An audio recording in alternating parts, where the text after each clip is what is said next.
അൽ ഫുർഖാനുൽ അലീം. അൽ ഫുർഖാനുൽ അലീം എന്ന പാഠഭാഗമാണ്. നമുക്ക് പാഠം മനസ്സിലാക്കാം, പാഠത്തിലേക്ക് കടക്കാം. അല്ലാഹു തആലയുടെ കിതാബുകളെ കുറിച്ച് നമ്മൾ കഴിഞ്ഞ പാഠത്ത് പഠിച്ചിരുന്നു. നബി സല്ലല്ലാഹു അലൈഹി വസല്ലമക്ക് ഇറക്കപ്പെട്ട അൽ ഫുർഖാനുൽ അലീം,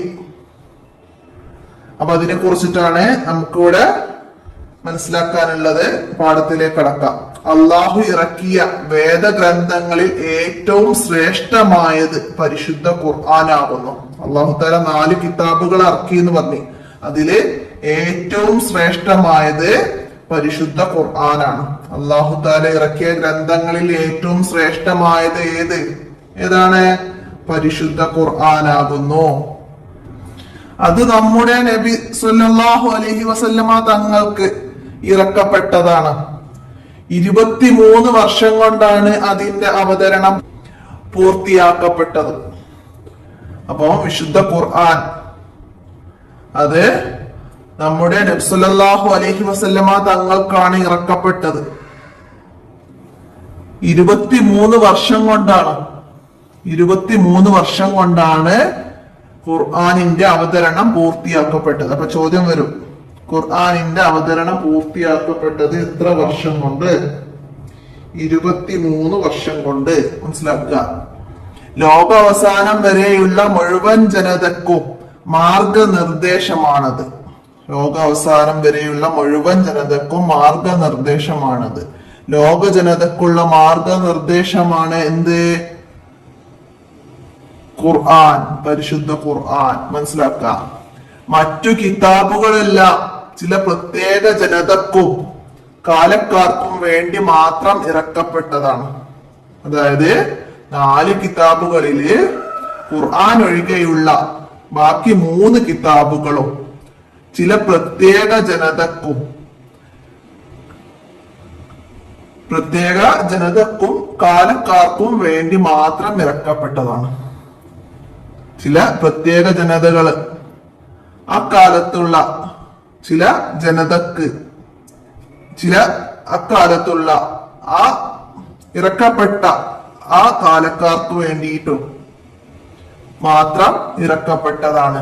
അവ ഇറക്കപ്പെട്ട പ്രവാചകന്മാർക്ക് ശേഷം അവരുടെ ജനത അവയിൽ പല മാറ്റത്തിരുത്തലുകളും നടത്തി. അതായത് തൗറാത്ത് മൂസാ നബി അലൈഹി ഇസ്ലാമിന് അല്ലാഹു തആല ഇറക്കപ്പെട്ട കിതാബാണ്. അപ്പൊ മൂസാ നബി അലൈഹി ഇസ്ലാമിന് ശേഷം അവരുടെ ജനത അവയിൽ പല മാറ്റത്തിരുത്തലുകളും നടത്തി. അവ ഇറക്കപ്പെട്ട പ്രവാചകന്മാർക്ക് ശേഷം അവരുടെ ജനത അവയിൽ പല മാറ്റത്തിരുത്തലുകളും നടത്തി. അപ്പൊ അതെന്താണ്? അതുപോലെ മറ്റു 2 കിതാബുകളും, ഇഞ്ചീല്, സബൂർ, അതൊക്കെ ആ പ്രവാചകന്മാർക്ക് ഇറക്കപ്പെട്ട അവരുടെ കാലത്തിന് ശേഷം അതിൽ മാറ്റത്തിരുത്തലുകൾ വന്നു എന്ന് നമുക്ക് മനസ്സിലാക്കാം. പിന്നെ പരിശുദ്ധ ഖുർആനിൽ ഒരു മാറ്റവും വരുത്താൻ ഒരാൾക്കും കഴിയുകയില്ല. പരിശുദ്ധ ഖുർആനിലെ ഒരു മാറ്റവും വരുത്താൻ ഒരാൾക്കും കഴിയുകയില്ല. അത് അല്ലാഹു തആലയുടെ ഏറ്റവും ശ്രേഷ്ഠമായ ഗ്രന്ഥമാണ്. മനസ്സിലാക്കുക. ഇന്നാ നഹ്നു നസ്സൽന ദിക്റ വ ഇന്നാ ലഹു ലഹാഫിളൂൻ. ഇന്നാ നഹ്നു നസ്സൽന ദിക്റ വ ഇന്നാ ലഹു ലഹാഫിളൂൻ. എന്താണ്? നിശ്ചയം പരിശുദ്ധ ഖുർആൻ നാമാണ് ഇറക്കിയത്, അതിനെ നാം സംരക്ഷിക്കുക തന്നെ ചെയ്യും. പരിശുദ്ധ ഖുർആന് നാമാണ് ഇറക്കിയത്, അതിനെ നാം സംരക്ഷിക്കുക തന്നെ ചെയ്യും. ഖുർആൻ അവതരിക്കപ്പെട്ടതോടെ മറ്റുള്ളവയെല്ലാം ദുർബലപ്പെടുത്തപ്പെടുകയും ചെയ്തു. ഖുർആൻ അവതരിപ്പിക്കപ്പെട്ടതോടെ മറ്റുള്ളവയെല്ലാം ദുർബലപ്പെടുത്തപ്പെടുകയും ചെയ്തു. ഖുർആനിനെ നാം ബഹുമാനിക്കണം. അതിന്റെ മീതെ ഒന്നും വെക്കാവതല്ല. ശുദ്ധി കൂടാതെ അതിനെ തൊടാനോ ചുമക്കാനോ പാടില്ല. അതിന്റെ നേരെ കാൽ നീട്ടാനോ വൃത്തിയില്ലാത്ത സ്ഥലത്ത് വെക്കാനോ പാടില്ല. അപ്പോ ഖുർആനിനെ നാം ബഹുമാനിക്കണം. അത് ശുദ്ധി കൂടാതെ തൊടാനോ ചുമക്കാനോ പാടില്ല. അതിന്റെ നേരെ കാൽ നീട്ടാനോ വൃത്തിയില്ലാത്ത സ്ഥലത്ത് ഖുർആൻ വെക്കാനോ ഒന്നും പാടില്ല. നിയമാനുസൃതമല്ലാതെ അതിനെ ഓതാൻ പാടില്ല. നാം അത് പാരായണം ചെയ്യുകയും അതിന്റെ വിധിവിലക്കുകൾ അനുസരിച്ച് മാത്രം ജീവിക്കുകയും ചെയ്യണം. അള്ളാഹു അതിന് തൗഫീക്ക് നൽകട്ടെ. ആമീൻ. നിയമം അനുസരിച്ചല്ലാതെ ഖുർആൻ ഓതാൻ പാടില്ല. ഖുർആനിനൊരു നിയമമുണ്ട്. എന്താണ്? അതിനാണ് തജ്വീദ് നിയമം എന്ന് പറയുന്നത്. ആ നിയമം അനുസരിച്ചല്ലാതെ നാം ഖുർആൻ ഓതാൻ പാടില്ല.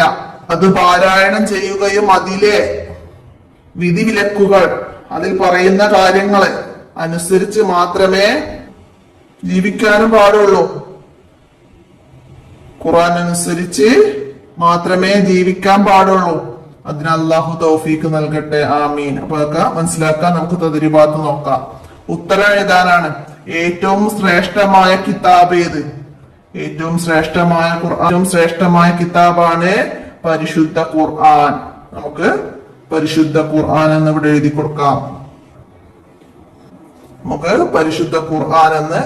കൊടുക്കാം. അടുത്ത ചോദ്യം, ഖുർആൻ അവതരണം പൂർത്തിയായത് എത്ര വർഷം കൊണ്ട്?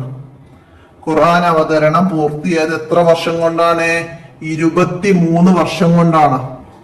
23 വർഷം കൊണ്ടാണ് ഖുർആൻ അവതരണം പൂർത്തിയായത്. അവിടെയൊക്കെ എഴുതുക. അടുത്ത ചോദ്യം എന്താണ്? ഖുർആൻ മാർഗനിർദ്ദേശമാണ്. ആർക്കാണ് ഖുർആൻ മാർഗനിർദ്ദേശം? ലോകാവസാനം വരെയുള്ള മുഴുവൻ ജനതക്കും മാർഗനിർദ്ദേശമാണ്. മനസ്സിലാക്കിയിട്ട് എഴുതുക. ലോകാവസാനം വരെയുള്ള മുഴുവൻ ജനതക്കും മാർഗനിർദ്ദേശമാണ് ഖുർആൻ. അടുത്തത്, ഖുർആനിനോട് കാണിക്കേണ്ട 4 അദബുകൾ എന്തൊക്കെയാണ് നമ്മൾ പറഞ്ഞത്? ഇവിടുന്ന് പറഞ്ഞു, ഖുർആനിനെ നാം ബഹുമാനിക്കണം. അതിന്റെ മീതെ ഒന്നും വെക്കാവതല്ല. ശുദ്ധി കൂടാതെ അതിനെ തൊടാനോ ചുമക്കാനോ പാടില്ല. അതിന്റെ നേരെ കാൽ നീട്ടാനോ വൃത്തിയില്ലാത്ത സ്ഥലത്ത് വെക്കാനോ പാടില്ല. അപ്പൊ ഇതിന്ന് 4 എണ്ണം അവിടെയൊക്കെ എഴുതാം. അപ്പൊ അതിൽ നിന്ന് തന്നെ ചോദ്യം തിരിച്ചു വരാം. എന്താണ്? അതിന്റെ നേരെ കാൽ നീട്ടാനോ വൃത്തിയില്ലാത്ത സ്ഥലത്ത് വെക്കാനോ പാടില്ല. എന്തെന്ന് ചോദിച്ചാലോ, പരിശുദ്ധ ഖുർആൻ. ശുദ്ധി കൂടാതെ അതിനെ തൊടാനോ ചുമക്കാനോ പാടില്ല. എന്തിനെ? നമുക്ക് ഓപ്ഷനില് പരിശുദ്ധ ഖുർആൻ എന്നൊക്കെ ഉണ്ടാവും. അപ്പൊ നമുക്ക് എടുത്തെഴുതാൻ കഴിയണം. മനസ്സിലാക്കുക. ആ രീതിയിലും മനസ്സിലാക്കണം. അടുത്തത് നമുക്ക് സാര എഴുതാനാണ്. ഇന്നാ നഹ്നു ഡാഷ് ലഹാഫിളൂൻ. നമ്മള് നേരത്തെ പറഞ്ഞിരുന്നു എന്താണ്? ഇന്നാ നഹ്നു നസ്സൽന ദിക്റ വ ഇന്നാ ലഹു ലഹാഫിളൂൻ.